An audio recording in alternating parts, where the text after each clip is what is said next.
Hello everyone, welcome to another blog. তো আজকে আমরা চলে আসলাম ঘুরতে। আর যখন মন খারাপ থাকে তখন একটু বেশি বেশি ঘুরলে মন ভালো থাকে। আর তাছাড়াও এমনিতেও কিছুদিন পর পর ঘুরলে মন ফ্রেশ থাকে, শরীর ভালো থাকে। তো আজকে আমরা এরকম মাঝে মধ্যেই চেষ্টা করি যাওয়ার। তো আজকে আমরা আবার চলে আসলাম একটু বাইরে সময় কাটানোর জন্য। তো এখানে এসে তো দেখি যে সবাই শুধু দোল খাচ্ছে। আসলে বড় আর ছোট নেই, দোলনা এমন একটা জিনিস যে সবাই চায় একটু দোল খাইতে। আর এরকম একটা পরিবেশ হলে তো কথাই নেই। তো এখানে আসলে ঈদের প্রস্তুতি চলতেছে, যার জন্য এটা আমরা আসলে জানতাম না, যার জন্য এসে দেখি যে অনেক এলোমেলো সবকিছু গুছগাছ চলতেছে। আসলে সামনে ঈদ, তো তো ঈদের টাইমে যাতে সবাই একটু ভালোভাবে এখানে ঘুরতে পারে সেই জন্য হচ্ছে এখানে কিছু কাজ চলতেছে। তো কাজ কমপ্লিট হতে হয়তো বা এখনো সপ্তাহখানেক লেগে যাবে। তো ঈদের টাইমে আসলে হয়তো বা ভালো কিছু এখানে আশা করা যায়। তো এখানে আসলে ছবি তুলতে পারবেন। এই যে বাঁশের কঞ্চির উপরে বসে ছবি তুলতে কে কে চান, এখানে ছবি তুলতে পারবেন।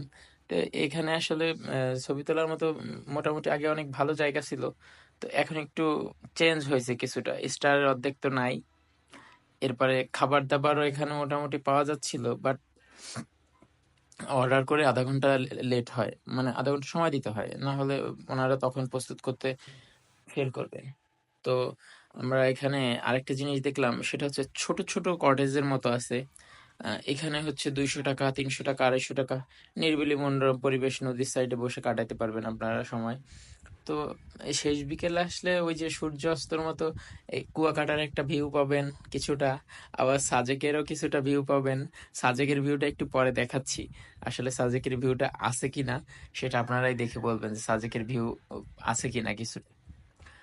তো এখানে নদীর যে সাইড, এই সাইডে আসলে সূর্য ডোবার সময় কিছুটা কুয়াকাটার ভিউ পাওয়া যায়।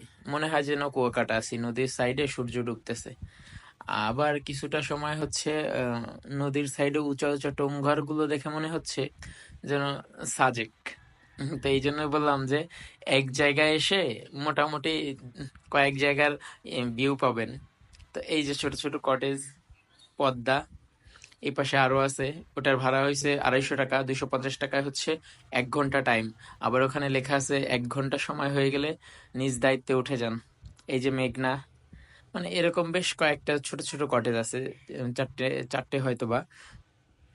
আমরা শুধু দেখছিলাম কটেজ গুলো, বাট আমাদের কটেজের কোনো প্রয়োজন নাই। এই যে দেখেন কুয়াকাটার ভিউ বলছিলাম, আসলে এরকম সুন্দর সুন্দর ভিউ পাওয়া যায় এই নদীর সাইডে। আর সেই বিকেলে অবশ্যই সূর্যটা লাল হয়ে যায়, তখন নদীতে আলো পড়ে।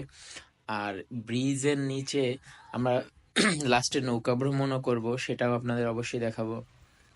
তো এখানে বসে চা কফি যাই হোক বন্ধু বান্ধবদের নিয়ে এসে খেতে পারবেন। তো এইখানে চা কফি খাওয়ার মজাই আলাদা, বাইরে ওপেন প্লেস বলা যায় এটাকে। কফি খেতে খেতে এখানে আড্ডা দিলে সময় কখন চলে যাবে আপনি টেরই পাবেন না। সময় তো খুব দ্রুত যাচ্ছে আমাদেরও। তো আমরা আসলে সন্ধ্যা, আমাদের আসতে আসতে সন্ধ্যা হয়ে যাবে, এই জন্য আমরা খুব তাড়াতাড়ি এখান থেকে বেরোতে যাচ্ছিলাম, যেহেতু বৃষ্টি আসতে পারে আর দুর্যোগ আবহাওয়া।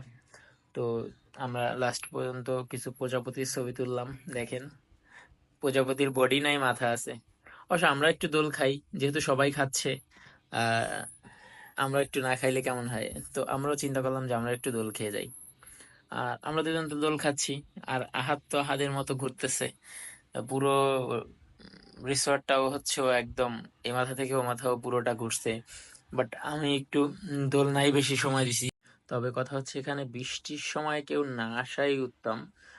কারণ বৃষ্টিতে আসলে ওইরকম কোনো কিছু ভালো আশা করা যায় না এখানে। আর আসার যে রাস্তাটা সেটাও আসলে হচ্ছে একটু কাদা কাদা হয়ে যায় ঢুকতে, যে রাস্তাটা বাদে। তো এই যে দেখেন বললাম সাজেকের ভিউ, এই সেই সাজেকের মতো কিছুটা। আসলে সাজেকের সাথে কি তুলনা হয়, জাস্ট ওরকম মনে হচ্ছিল তাই বললাম। সাজেক তো সাজেকই।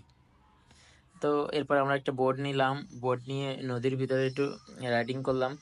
তো আসলে সূর্য ডুবো ডুবো একটা অবস্থায় মনে হচ্ছে যেন নদীর ভিতরে একেবারে টাইটানিক্সের ভাব নিচ্ছে জাকারিয়া। দেখেন আসলে নদীর ভিতরে আসলে অনেক ভালো লাগে। আর সন্ধ্যা হয়ে গেছে অলরেডি, ব্রিজে আলো জ্বালাই দিছে, লাইটিং গুলো পড়তেছে। অবশ্য নৌকালাও হচ্ছে 100 টাকায় হচ্ছে অনেকখানি ঘুরাইছে। যদিও ৳১০০ আসলে ১ ঘন্টার মতো ঘুরতে পারবেন এখানে আসলে। বাট বর্ষা পড়লে কিন্তু ঝামেলা। কারণ নৌকার ভিতরে বসার মতো কোনো ব্যবস্থা নাই যে হচ্ছে আপনি আ ছাতা নিয়ে আসলে হয়তোবা কিছুটা রক্ষা পাবেন। তাছাড়া ছাতা না নিয়ে আসলে নৌকা বৃষ্টি হলে ঝামেলা। আর আমরা যখন পার হচ্ছিলাম তখন ছোট, ছোট বৃষ্টি পড়তেছিল, গুঁড়া, গুঁড়া বৃষ্টি। তো তারপরেও আমরা হচ্ছে পার হয়ে যাচ্ছিলাম এত সুন্দর একটা ভিউ দেখার জন্য যে নদীর ভিতরে আসলে একটু ঘুরি, অনেকদিন ঘোরা হয় না। লাস্ট পর্যায়ে এসে নৌকার স্পিডটাও বাড়ায় দিল। ন নৌকার মাঝি নৌকার মাঝি স্পিড বাড়ানোর পরে আমরা খুব তাড়াতাড়ি চলে আসলাম ব্রিজের নিচে। এবার আমরা এখানে কিছুটা সময় ঘুরলাম, রাউন্ড দিলাম। রাউন্ড দেওয়ার পরে হচ্ছে আমরা তারপরে গন্তব্যস্থানের দিকে রওনা দিলাম। কারণ বৃষ্টি যদি চলে আসে তাহলে নৌকায় ভিজতে হবে। আর এখানে ভিজা ছাড়া কোনো রকম উপায় নাই। কারণ আমাদের কাছে কোনো ছাতা ছিল না। সব মিলিয়ে একটা জিনিস বুঝলাম যে হচ্ছে আসলে ঘোরাফেরা